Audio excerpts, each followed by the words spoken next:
اصل عذاب تو آخرت کا ہی ہے نا، اصل زندگی آخرت کی ابدی زندگی ہے۔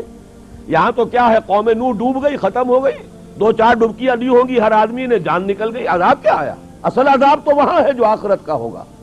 دنیا میں عذاب آتا ہے مسلمانوں پر، مسلمان ہو کر تم اگر اسلام پر عمل نہیں کرتے، دعویٰ تمہارا اسلام کا ہو اور عمل تمہارا کافرانہ ہو، نام لو تم محمد کا صلی اللہ علیہ وسلم اور اتباع کرو تم محمد کے دشمنوں کا، دعویٰ کرو اللہ اور اس کے رسول کی وفاداری کا اور تمہاری دوستیاں ہوں اللہ اور اس کے رسول کے دشمنوں سے، تم کہو اللہ اور اس کے رسول کے احکام کو ہم مانتے ہیں اور سودی کاروبار کر کے اللہ اور اس کے رسول کے خلاف اعلان جنگ کیے رکھو۔ اصل عذاب دنیا میں مسلمانوں پر آتا ہے، جیسے کہ پہلے یہودیوں پر آیا، اس لیے کہ ہم سے پہلے کی مسلمان امت وہی تھی، جب تک حضور صلی اللہ علیہ وسلم کی بعثت نہیں ہوئی وہی امت تھی، موسیٰ کے ماننے والے، تورات کے ماننے والے یہودی، یہ امت مسلمہ تھی، لیکن ان پر کیسے کیسے عذاب آئے، نبوکدنضر کے ہاتھوں برباد کرایا گیا، کبھی پھر یونانیوں کے ہاتھوں تباہی آئی، کبھی رومیوں کے ہاتھوں تباہی آئی۔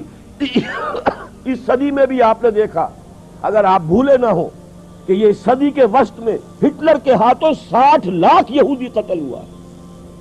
یہ کون ہے؟ اللہ کو بھی مانتے ہیں، حضرت موسیٰ کو بھی مانتے ہیں، تورات کو بھی مانتے ہیں، وہ تو مدعی ہے اللہ اور اس کے رسول کے ماننے والے، لیکن یہ کہ ان پر جو عذاب آئے وہ آپ کے سامنے ہے۔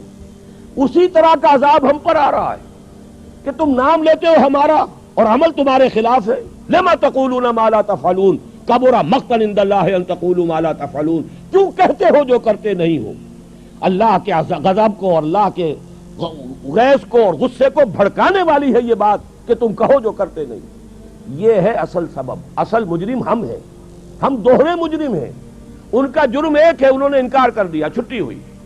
ہم ہیں کہ جو ہر روز کہتے ہیں ایاک نعبد و ایاک نستعین، اور پھر اس دن میں 50 مرتبہ اللہ کا حکم توڑ رہے ہیں۔